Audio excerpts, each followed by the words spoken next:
Hey there, Sandra from Conversion Minded, and today I'm covering how to create an editorial calendar using Google Sheets.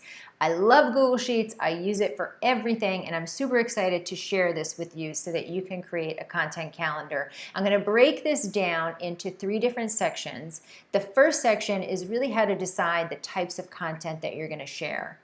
The second section is how to map that into the calendar and look at what you're going to be sharing every day of the month. And then the third section is I'm going to show you actually how to customize the calendar. I'm going to show you some of the editing tools inside of Google Sheets so that you can really make this work for your business.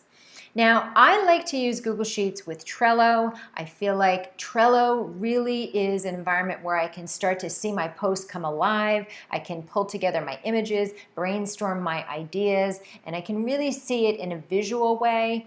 And I like to use Google Sheets for more of a bird's eye view, more of a practical view of the content that I'm going to be sharing. This is where I kind of do a little bit higher level planning, and then Trello is once you start to kind of dig into it and start to pull them all together.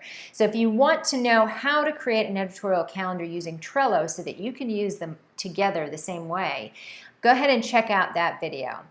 And I also just want to let you know about a course I have. It's called Smart Social Media, and it is a deep dive on the strategies to use social media to build your business. It's got everything in there. It's got content strategies, it's got sales funnels, and it's got platform-specific strategies. I dig into Facebook, Instagram, Twitter, LinkedIn, and Pinterest, strategies that you can use to get massive traffic, build a following, and get leads and subscribers consistently and make sales. So definitely make sure that you check that out.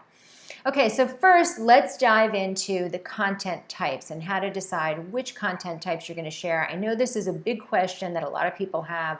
You can get stuck sometimes just not knowing what to share. So let me show you the content buckets that I have here. I like to think of the different types of content in terms of content buckets. And generally speaking, there are 6 content buckets, and one of them is blog posts, one of them is promotions, then we have free offers, curated content, events, and quotes. And I want to dig into each one of these a little bit more just so that you're super clear on what I mean by each of these. So in blog posts, this is the content that you're creating. So it can be like tutorials or roundup posts, any helpful tips that you want. If you've had customers or friends ask you questions, by all means use blog posts to answer them. Maybe you want to incorporate your videos with your blog posts, interview your customers and feature them. All of those can be part of what you create as your own content, your own blog posts. Now, if we look at promotions, I think some small businesses and entrepreneurs get hung up here because you don't really know what types of content to share, so you're always sharing your promotions. And I want to just encourage you to watch how much you're sharing your promotions, because people are just going to kind of zone out on it, because that's really not the way social media is supposed to be used. So you want to be careful and just use your promotions for about 20 to 30% of your posts. On the other hand, you don't want to forget to share your promotions, and that's why we're going to map everything out onto this calendar so that you can really see what you're going to be sharing throughout the month and know that everything is working together, everything's going to help drive your bottom line and increase sales. So under promotions, you want to share your products, your services, if you have affiliate products that you're promoting, any bundles or specials or discounts, and your sales. So those types of posts come under the hood of promotions. Then when we talk about free offers, these are the types of things that you're offering people in order for them to start to be in your audience, in your community, to get a feel of what it would be like to engage with you and work with you. So things like webinars and workshops, if you have challenges or mini courses or any kind of resource that will help them in their business, a consultation, a free trial, a free gift, newsletter, ebooks, and worksheets, all of these types of things fall under the hood of free offers. And what we're talking about here is something that you're giving, a free giveaway that you're offering prospective customers in exchange for their contact info, for their email. That comes under the bucket of free offers. Next, if we look at quotes, what I'm including in quotes is really a lot, okay? You can have regular quotes. We're talking about motivation here, so things like Monday motivation or Throwback Thursdays, any words of encouragement, holiday wishes would be under here, engaging questions that you might want to ask your audience. So anything that really motivates and engages your audience. What I like to do when I'm using quotes and I'm creating content for quotes is I like to just kind of put aside a day, a couple hours a day to really brainstorm out what I'd like to share with my audience. And I find that this bucket in particular is pretty easy to get together and to share because you don't have to do a lot of deep digging in terms of researching maybe a blog post or thinking about what to create for a blog post. Really you have to just create the quote itself or whatever your message is, words of encouragement, whatever it is, and maybe create a quick graphic for it and you're done. And then under events, so this would be any type of event that you have. So if you have a local event or an online event, things like contests and giveaways, product launches, announcements about your company, that what's happening, things like that would fall under the event bucket. Now, the next confusing thing that I think people have to grapple with, I know I had to grapple with it, was, how do you split up? How do you choose which content to share? Because, 6 buckets is a lot. So what do you share first? And my recommendation is to share from 2 buckets first. So that could be, you could decide that it's blog posts and promotions. And if that's the case, then that's fine. Then for however long it takes you to ramp up and incorporate other buckets, and you just stay right here and you share your blog posts and you share your promotions. Or you could find other people's content to share. And that's a really easy way too to have some content to share to your audience. You could share other people's content and you can share from the quote bucket. I know when I first started sharing on Twitter, all I did was share other people's content because I was just too afraid to start digging in there and starting to figure out what to share on my own. And if that feels like the safest place for you to start, definitely go ahead and do that. The point is here to pick from 2 buckets, and then you can add another bucket when you feel comfortable and when you have the first 2 buckets kind of streamlined into a system. Now, I get into how to create that system in my social media strategy video, so definitely be sure to check that out. That's got a lot of helpful tips that's going to help you organize your daily and weekly and monthly activities and really kind of develop a strategy around the goals that you want to achieve. So definitely watch that video. It's a great video.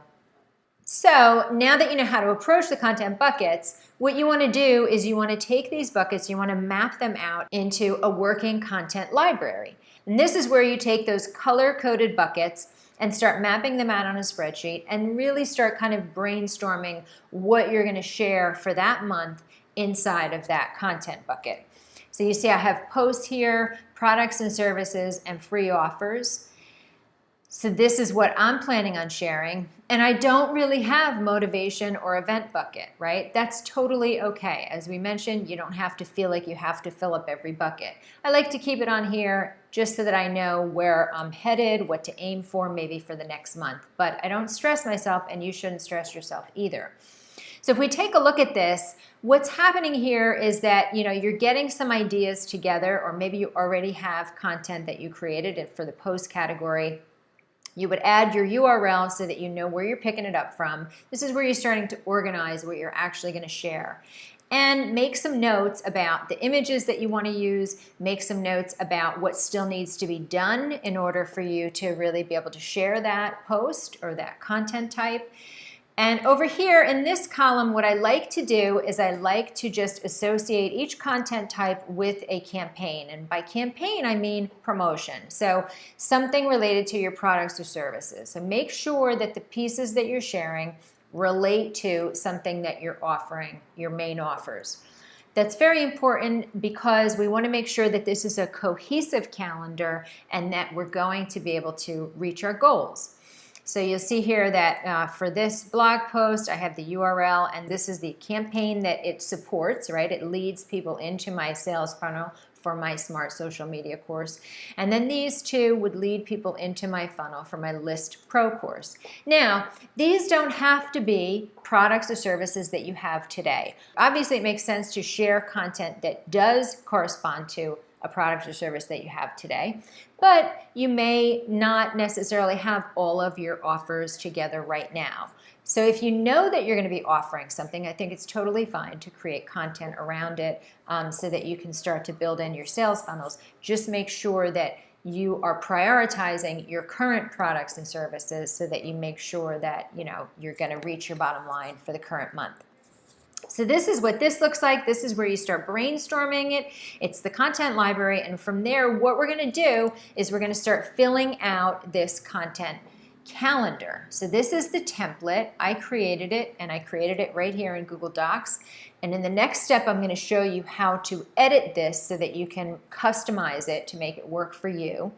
And I've listed out the social media channels and the days of the week, and I have some extra spaces here, and I'll show you why they're here in a minute.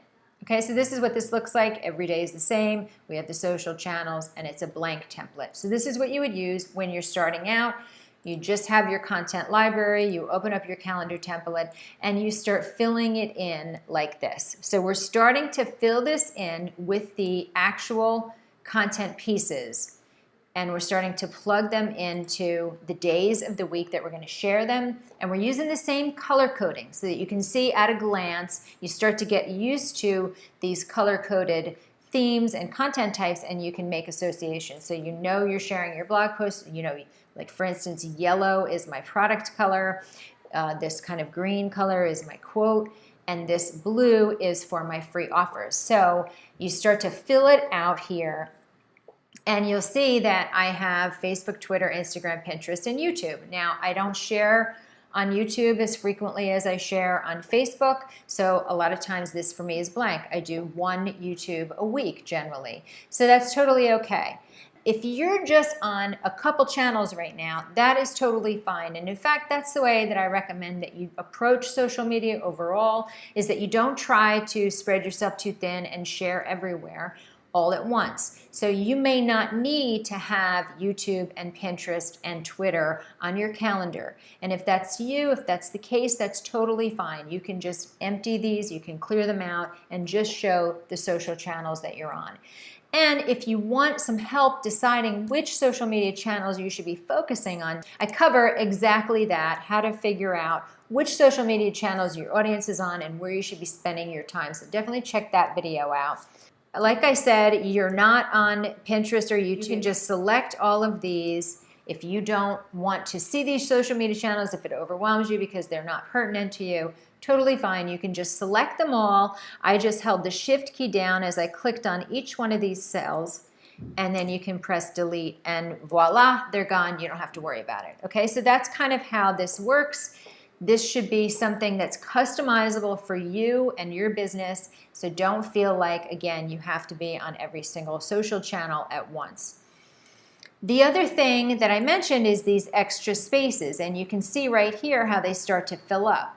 So I like to include not only my social media content here, but I like to have a snapshot of all of the content so that I remember to email my subscribers, and I remember about some big launches. So I like to highlight in blue here throughout the month if I have a product launch. So in this case, it's Smart Social Media. That's what I'm launching. And I like to use a very vibrant, differentiated color for that because really this is big, right? You want to make sure that all of your content supports that, and you want to make sure that you remember to share it. So having it on here really is helpful in a way that you visually see it like this. So that's why these extra cells are down here.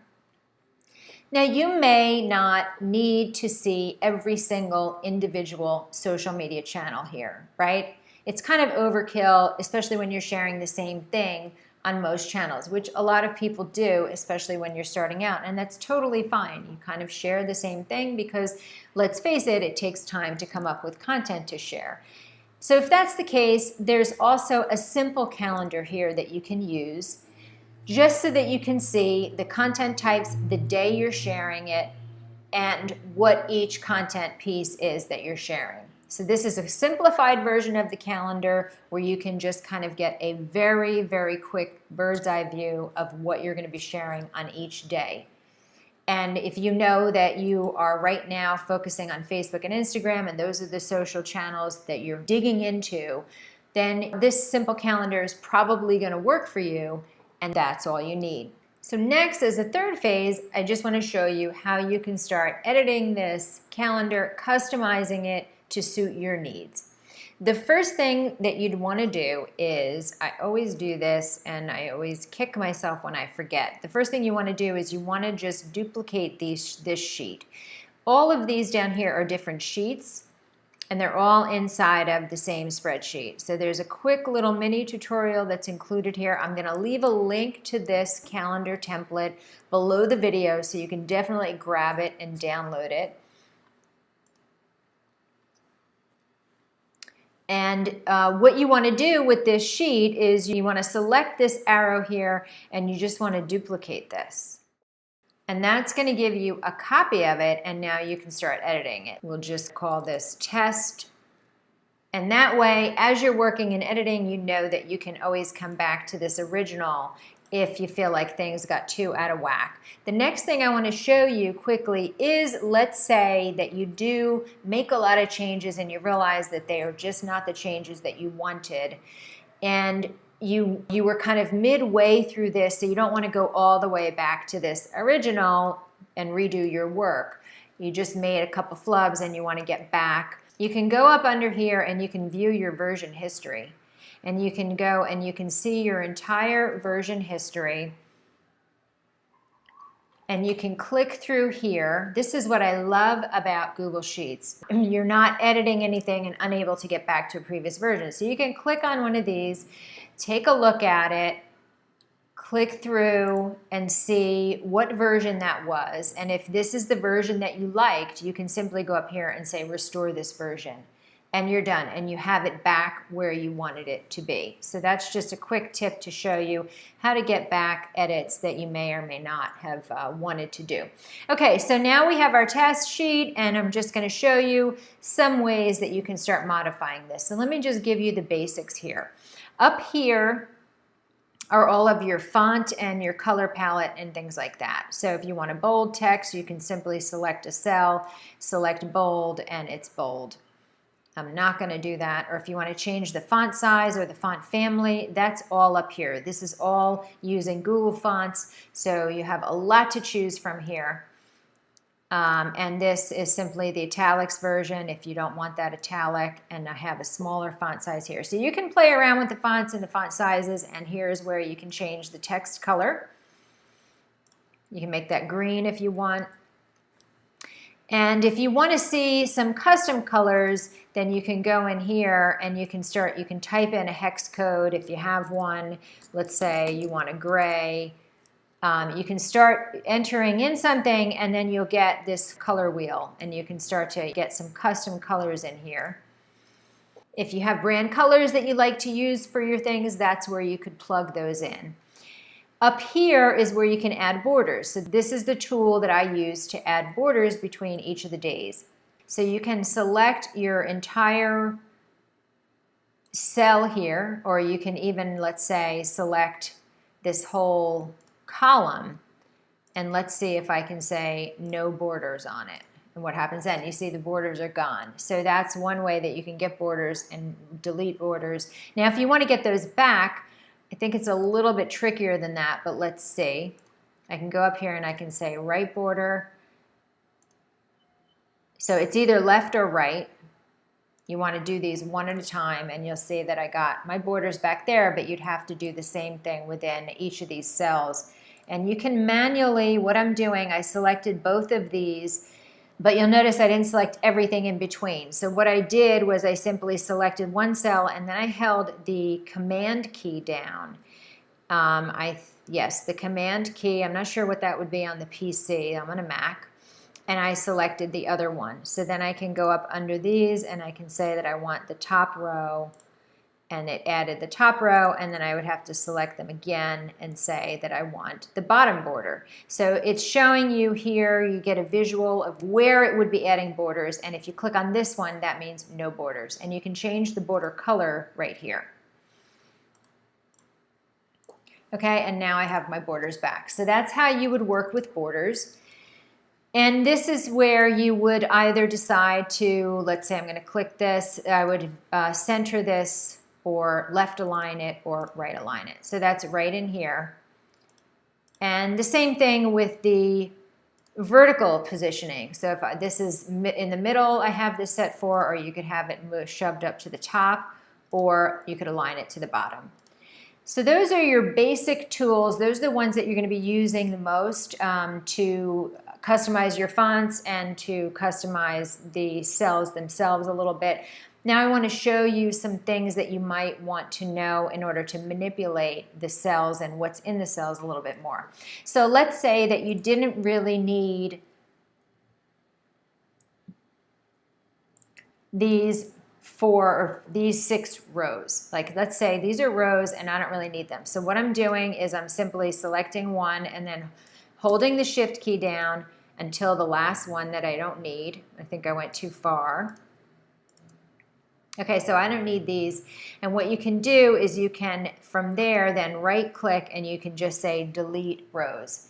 The other thing that you can do here, if you're not sure if you don't want to delete them, you're not sure if you want to delete them or not, is you can do something really cool and you can just hide them. And that way they're out of sight, out of mind, but you can always click these arrows and get them back.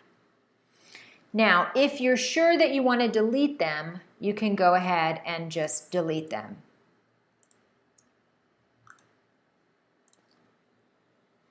And then from here, what I'm going to do is I'm going to make this one cell like this. I'm going to go ahead and merge these inside of here. Now you want, when you're merging cells, cells are within columns, right? So cells are kind of made up of a row and a column. So I'm not going to select all of this and say merge all of this because I still want my days separated. So I would just merge this so that I can maybe just put in one thing in here and I don't have to have all of them. So what you would do then is the same thing. You would select the first cell and then hold the shift key down to just select all of the cells that you want, and then you go under format and you can merge those cells. And it's going to let you know that it's taking the leftmost value, top left, which is fine. That's just telling you that it's only going to keep this top text here, the Pinterest. And then you'll see that it pushed it to the bottom, and I can just go up here and I can say make that centered, and I can actually make that centered here too. And then you can just put in the actual maybe content piece that you're going to share that day. So in this case, it would be SM Success Launch.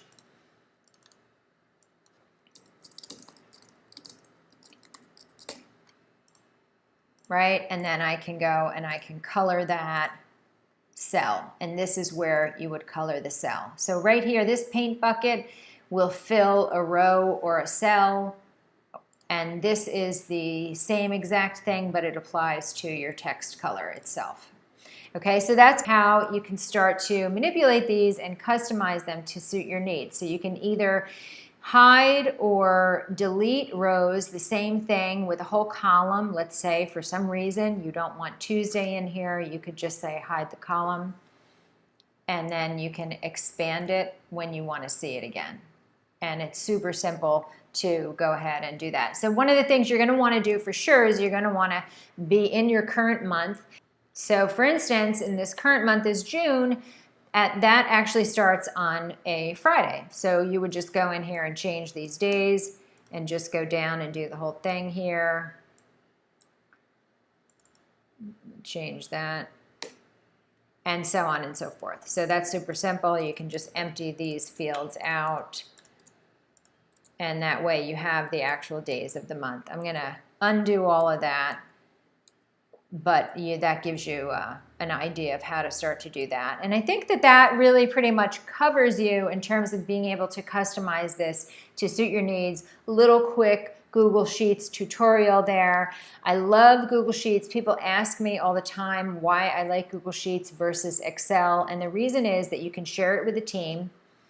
This is super simple here. You can go ahead and click this and share this, and you'll have a link to give anyone that you're working on your social media calendar access to, so you guys can work on it back and forth, and you can brainstorm your content pieces.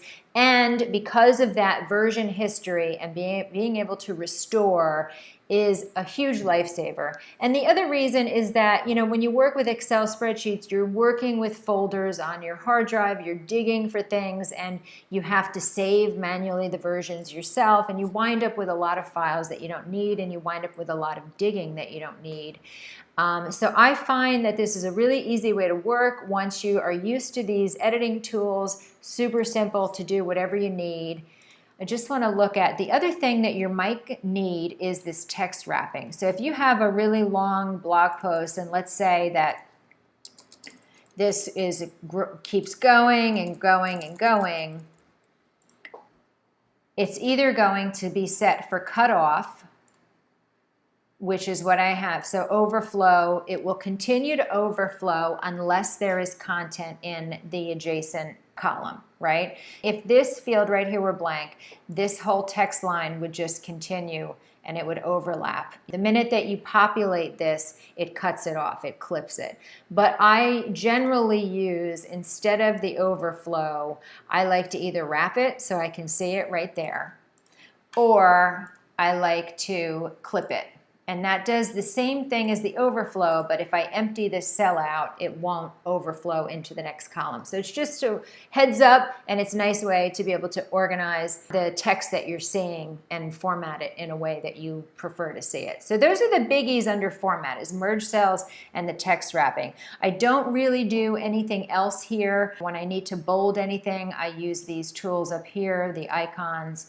You can insert rows above right here, but again, you can also click on any row, right click, and you can say insert a row above or below, or delete or clear it. So, you know, you're going to get a lot of functionality for both columns. The column equivalent of that would be selecting A, B, C through Z, and these numbers here are what you would select to grab the whole entire row. So that's different than just selecting manually like this a series of rows that you want to grab. So let's say I wanted to color code this top up here. I could do that either by selecting them all or by selecting the rows. So there you go, and I can then just apply a, you know, bold color here, and I can grab the whole thing again, and I can say I want these colors for all of this to be white. So you can start to see how you can customize it. And the other thing that you're going to want to know is if you would like to, for whatever reason, download this, you can download this as a Excel file or as a CSV file, whatever format you prefer. And you can actually make a PDF of this. So if this is something that you want to turn into a PDF for whatever reason, you can do that as well. So that's it. That's my quick tutorial on how to create an editorial calendar using Google Sheets. I hope you guys found it helpful. If you like this video, leave me a thumbs up. It helps me create more content for you guys, more videos to help you grow your business. And if you'd like to, please subscribe to my channel. That also helps me to continue to create helpful tutorials for you. Have a great day, and I'll see you next time.